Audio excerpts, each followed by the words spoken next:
Our gospel lesson for this morning comes from the Gospel of Luke, chapter 16. Then Jesus said to the disciples, "There was a rich man who had a manager, and charges were brought to him that this man was squandering his property. So he summoned him and said to him, 'What is this that I hear about you? Give me an accounting of your management, because you cannot be my manager any longer.'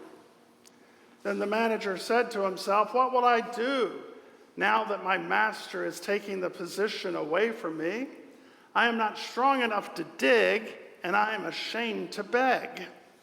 I have decided what to do so that when I am dismissed as manager, people may welcome me into their homes.' So summoning his master's debtors one by one, he asked the first, 'How much do you owe my master?' He answered, 100 jugs of olive oil. He said to him, 'Take your bill, sit down quickly, and make it 50. Then he asked another, 'And how much do you owe?' He replied, 100 containers of wheat. He said to him, 'Take your bill and make it 80. And his master commended the dishonest manager because he had acted shrewdly. For the children of this age are more shrewd in dealing with their own generation than are the children of light. And I tell you, make friends for yourselves by means of dishonest wealth, so that when it is gone, they may welcome you into their eternal homes. Whoever is faithful in a very little is faithful also in much, and whoever is dishonest in a very little is dishonest in much. If then you have not been faithful with the dishonest wealth, who will entrust to you the true riches? And if you have not been faithful with what belongs to another, who will give you what is your own? No slave can serve two masters, for a slave will either hate the one and love the other, or be devoted to the one and despise the other. You cannot serve God and wealth."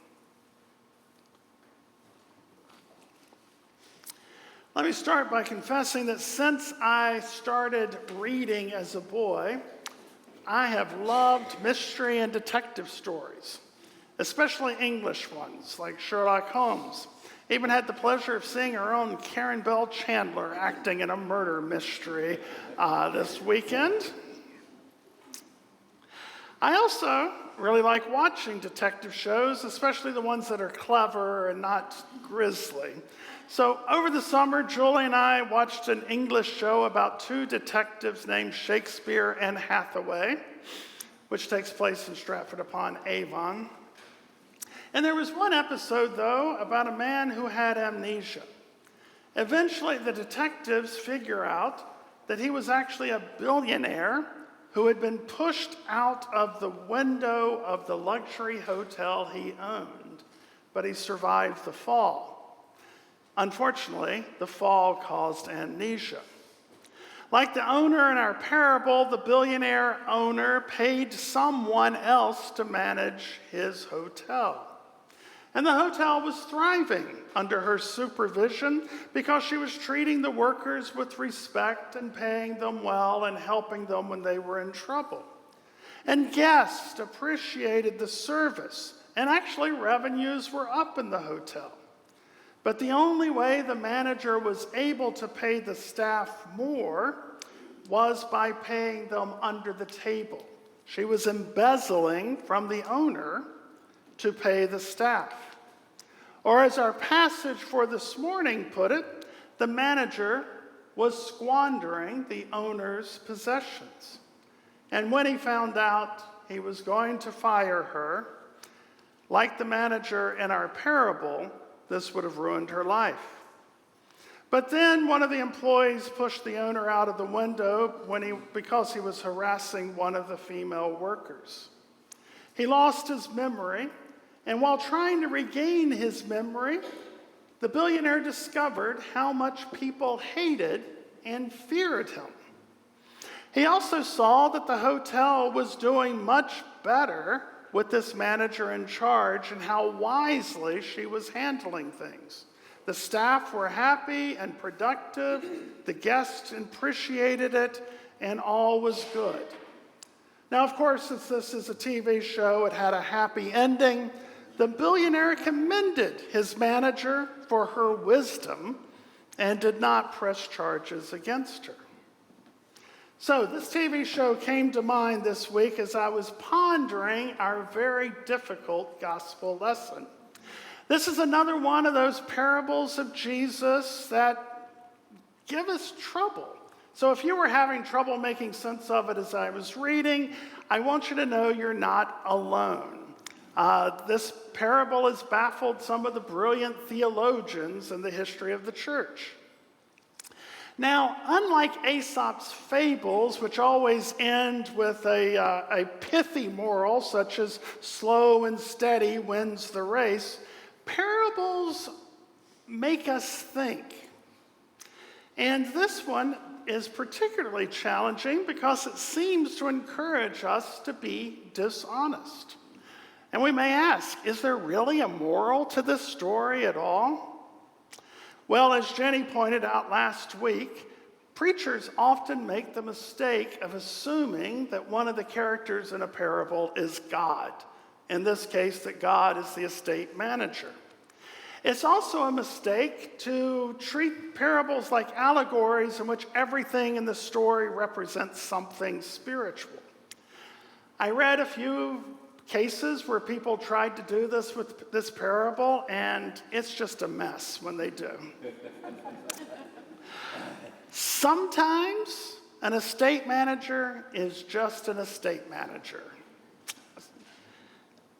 Now, I do think that if we dig deep enough, we can find a spiritual message in the parable that's not immediately evident.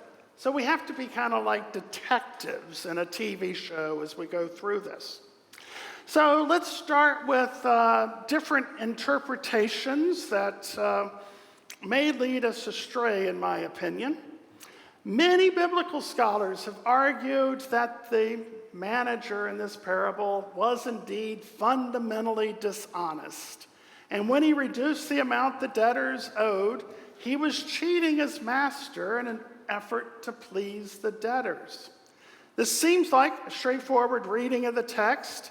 The manager is being dismissed for mismanagement, and in revenge, he reduces the estate owner's income. This is a lot like in modern times when an employee gets fired from a company and then does something to hurt the company, like marking the customer's bills as fully paid. It's a terrible thing to do. And we cannot imagine that the owner would commend such fraud.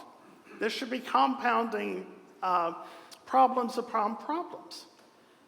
Another popular way of interpreting this story is to claim that the manager has merely reduced the commission that he would have received from the payment, or eliminated illegal interest that had accrued.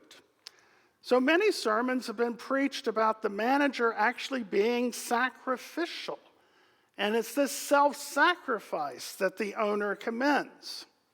It could be true, but it reads a lot into the parable. And also, I think if you were losing your job, the last thing you would do is not receive all the money that was due you. So to me, it doesn't quite add up.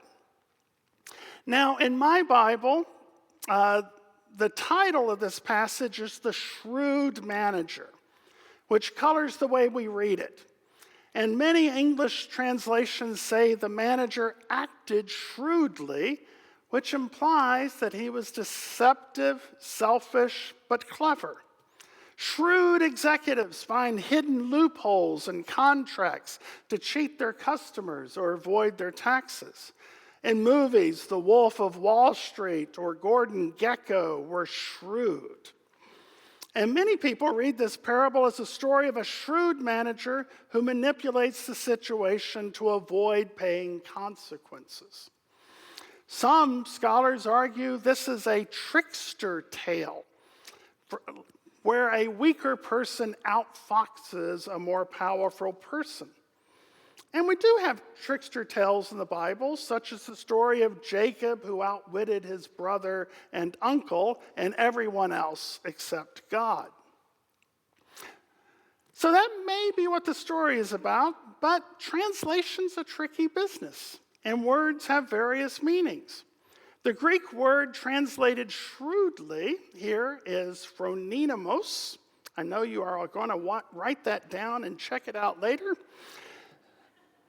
But the key thing is everywhere else in the New Testament where this word is used, it's translated as wisely. And wise is a much more positive term than shrewd. A wise person has amassed knowledge of the world and makes good decisions in difficult situations. Whereas Jacob in the Old Testament was shrewd, his son Joseph became wise.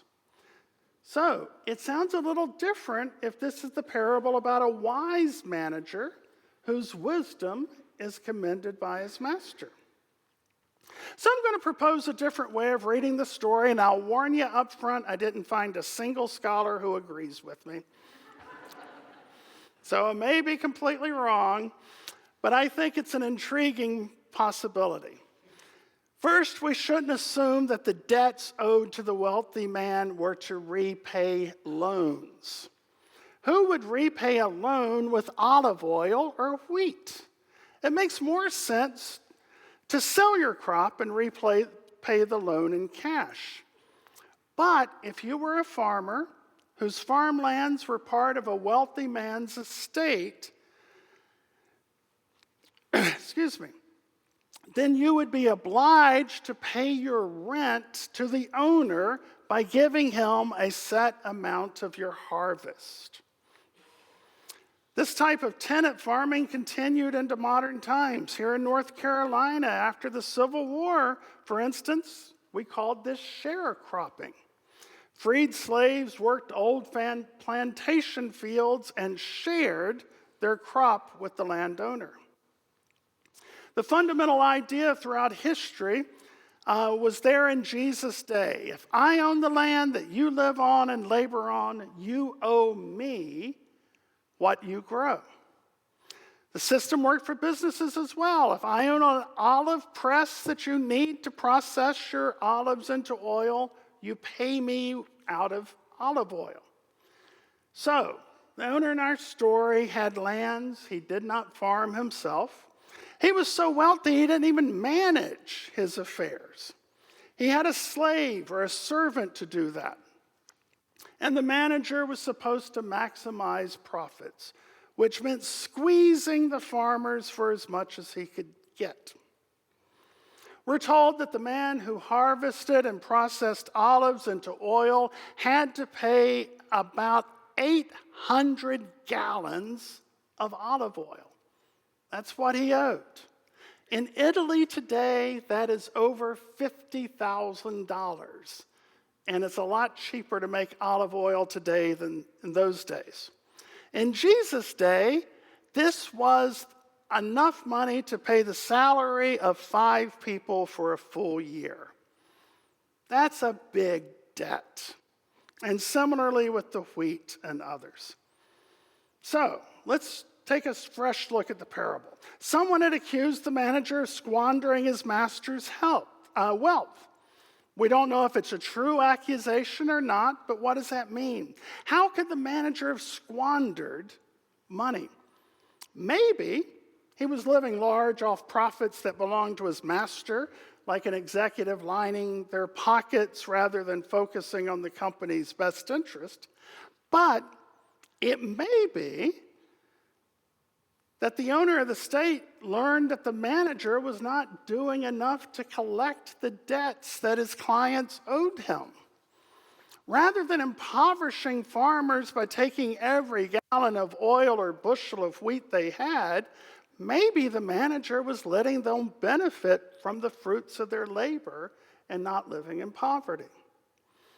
The enormity of the debt indicates this may have been going on for years. It all worked, and the owner didn't notice until someone accused the manager.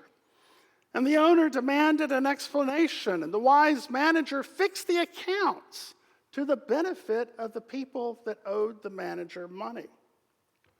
Knowing he was going to be cast out on the street, he protected the tenants. They were the ones who benefited most from his actions, not him. So can you see when that TV show came to mind?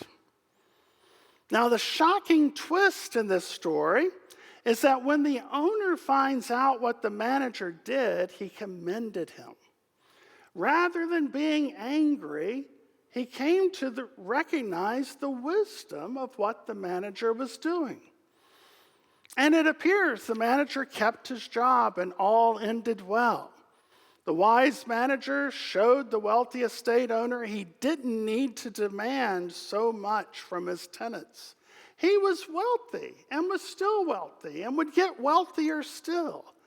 But the manager showed him he could be merciful and generous. I may be wrong, but in the Gospel of Luke, this parable comes right after the famous parable of the prodigal son, where another wealthy estate owner learns that love for his son is more important than the property his son had squandered. So this leads us all to the last statement in the passage. No one can serve two masters. Jesus bluntly says that no one can be a servant of God and a slave of wealth at the same time. The Gospel of Matthew quotes the same statement in a different context. Luke uses it as a summary of this strange parable. This word is often translated as money. You cannot serve God and money. But the original word is mammon, which is one of those great words. It comes from the Hebrew, and it means riches, treasures, or wealth. Money is a poor translation because we all need money just to live. Mammon isn't money. It's excessive amounts of money. It is so much more money than a person could ever use or enjoy.